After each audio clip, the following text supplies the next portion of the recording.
제목 말씀을 다시 한번 드리겠습니다. 여호와를 의뢰하는 그 사람은, 제가 50대 초반에 교회가 서울 대림동 2층 3층 다 썼어요.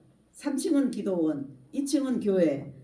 그런데 이제 뒤에서 뭐 안 좋은 소리가 들려요. 그래가 딱 전화를 했어요. 뭐가 어째고 어째? 그래 버렸어요. 막 그래서 뭐라 그랬어요. 그래서 야, 지금 가만 생각해보니까 제가 참 덜 깨졌어요. 많이 안 깨졌어. 지금 같으면은 아이고 그래 그래든지 말든지 뭐 지금도 아직 덜 깨진 게 많겠지만은요. 그리고 또 뭐 뒤에서 지네끼리 몰려다니면서, 실상 제가 그때 군수신학도 하고 뭐 정신이 없었어요. 기도원도 하고 교회도 하고 그러다 보니까 우리 남편 목사하고 분주하게 나갔어요. 그러니까 자기네끼리 몰려다니면서 또 뭐 말이 많네. 그래가 문자로 또 뭐라고 막 제가 그랬어요. 지금 생각하니까 그것도 제가 잘못한 것 같아요. 그럴 필요가 없는데. 그래서 사람은 나이가 좀 먹어야 되겠구나. 지금 누가 뭐라 그래도 그래 너 마음대로 해라. 나는 몰라. 하나님께 맡겨. 전 지금 그런 마음이에요. 그래 저는 미워하지 않습니다. 그래 좋아 오케이 할렐루야 아멘. 강은혜 선교사님 멋있어 좋아. 김필아 선교사님 좋아 멋있어. 여기에 우리 목사님 멋있어 예뻐 아름다워 좋아. 저는 진짜 그런 마음이에요. 그렇게 이제 나아가는 겁니다. 야, 그러니까 사람은 좀 나이가 먹어야 되나 봐요. 자 이제 성경 그 7절 8절에 오늘 본문 말씀에 보면은 여호와를 의뢰하는 자, 여호와를 의뢰함으로 복을 받는 사람은 물가에 심기운 나무에 비유하고 있습니다. 저주와 축복의 사람을 사막의 뜰기나무에 심기운 나무에 비유하며 뚜렷이 대조시키는 본문을 통해서 우리는 진정한 행복을 어떻게 얻을 수 있는지 잘 알 수 있습니다. 그러면 이제 우리는 8절을 통해서 축복된 삶의 비결을 살펴보도록 하겠습니다. 물가에 심기운 나무는 뭐냐? 우리가 예배에 젖어 있어야 되고 기도에 젖어 있어야 되고 말씀에 젖어 있어야 되고 영으로 성령의 은혜로 항상 우리가 충만해야 되는 겁니다. 이것이 바로 물가에 심겨진 나무. 그래서 나무가 풍성하게 사시사철 이파리가 청청하고 열매가 주릉주릉 맺고 잘 자라는 의미가 되는 겁니다. 자, 첫 번째 물가에 심겨온 나무 같아야 합니다. 팔레스타인 지방에서는 연 평균 강수량이 600mm에 불과합니다. 그리고 대부분의 지역에 물이 개이지 않는 토양으로 되어 있습니다. 팔레스타인을 여행하는 사람들은 삭막한 강야를 자주 보게 되는 겁니다. 이곳에는 식물이 잘 자라지 못합니다. 겨우 90cm 정도 자라는 조그마한 뜰기나무만 가끔 고독하게 서 있을 뿐입니다. 그러니 우리나라가 얼마나 멋있고 좋아요. 우리나라는 삼천초원이 푸르잖아요. 사계절이 뚜렷하고 하나님의 축복 엄청나게 받은 대한민국입니다. 앞으로 이 대한민국은 이 지구상에서 영육간의 엄청난 강대국이 됩니다. 할렐루야! 하나님의 축복이 물붓듯이 쏟아 부어지는 겁니다. 왜? 그 이유는 예수 믿는 사람이 많기 때문에. 예수 믿는 사람이 날로 나로 불어날 것을 믿습니다. 할렐루야. 반면에 물이 솟아나는 샘이 있거나 시내 곁에는 커다란 나무들이 자라는 겁니다. 사시사철 푸른 상록수가 위용을 자랑하는 것입니다. 이스라엘 사람들에게 있어서 물가에 심긴 나무, 물가에 심기운 나무는 안정성과 번영을 상징하는 겁니다. 그러면은 물가에 심기운 나무가 잘 자라는 까닭은 어디에 있습니까? 그것은 생명의 근원인 물을 항상 섭취할 수 있기 때문입니다.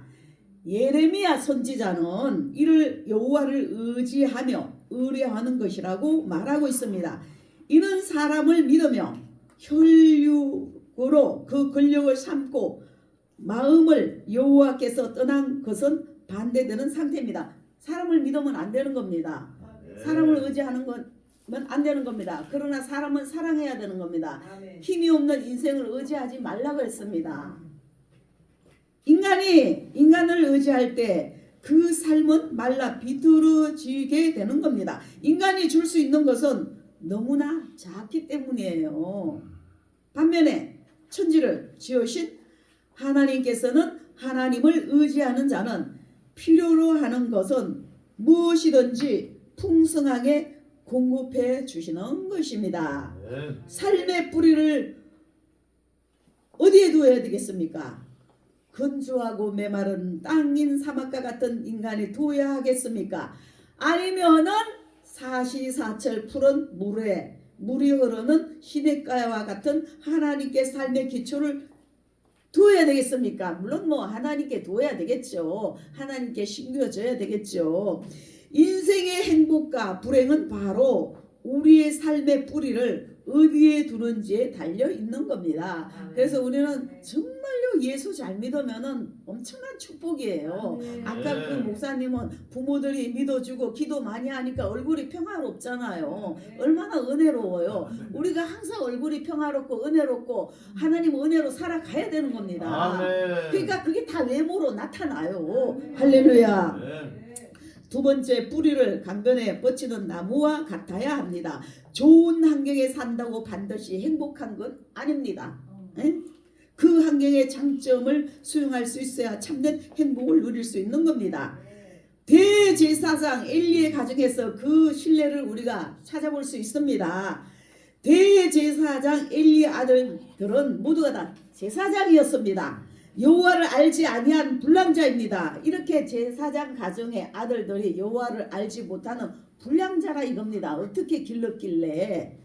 그들은 하나님을 가장 잘 섬기고 알 수 있는 환경에 있었지만 하나님께서 미워하시는 일만 골라가며 했습니다.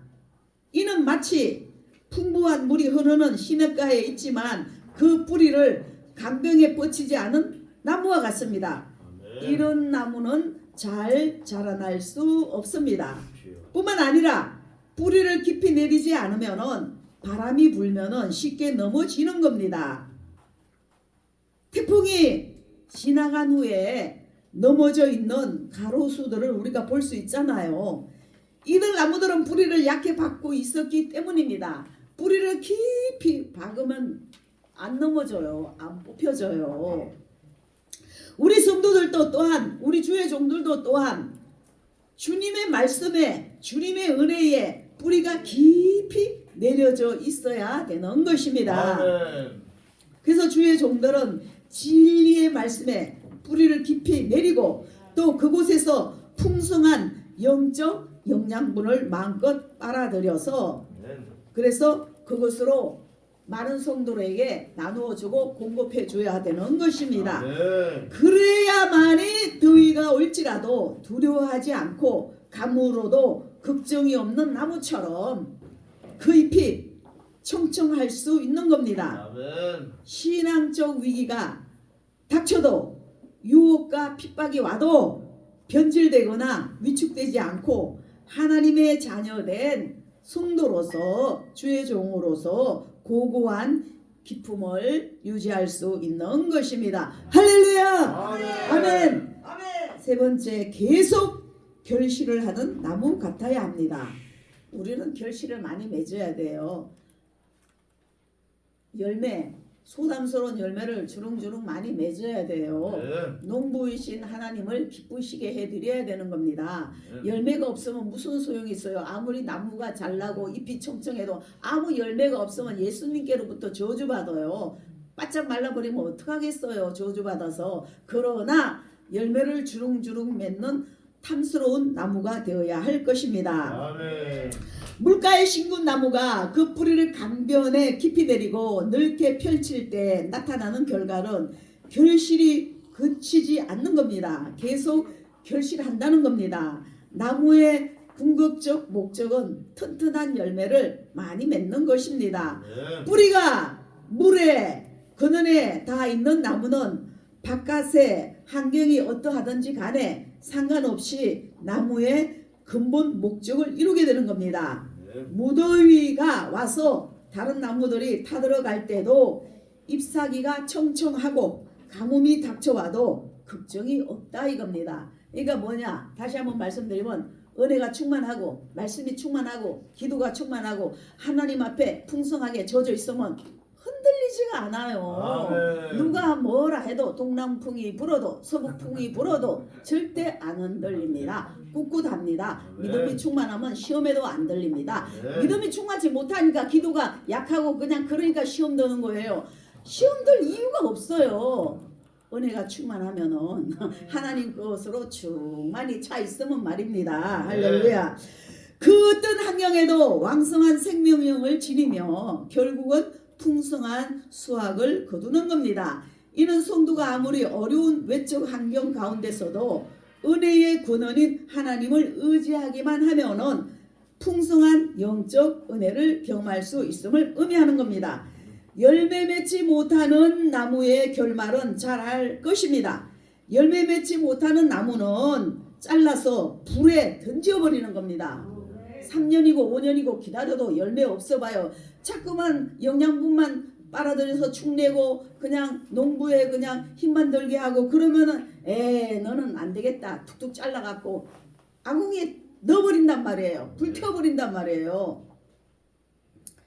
물가에 심겨져서 뿌리를 깊게 내리지 않으면 결국은 멸망받는다는 것과 동일한 의미입니다. 그래서 우리는 하나님 앞에 깊이 하나님께 깊이 박혀져 있어야 되는 겁니다. 할렐루야. 네. 그래서 성경은 이에 대하여 여러 가지 말씀을 하고 있습니다. 우선 회개에 합당한 열매를 맺어야 되는 겁니다. 우리가 예수 믿게 되면 회개를 충만히 해야 되겠죠. 그렇게 되면 성령의 은혜를 선물로 받게 되는 겁니다.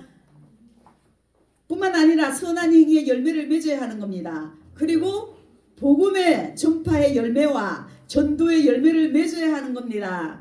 또 이러한 열매들은 결국은 하나님 나라의 열매와 영생의 열매로 연결되는 겁니다. 네. 결국은 가시를 맺지 않는 가지는 아버지께서 제해버린다 이겁니다.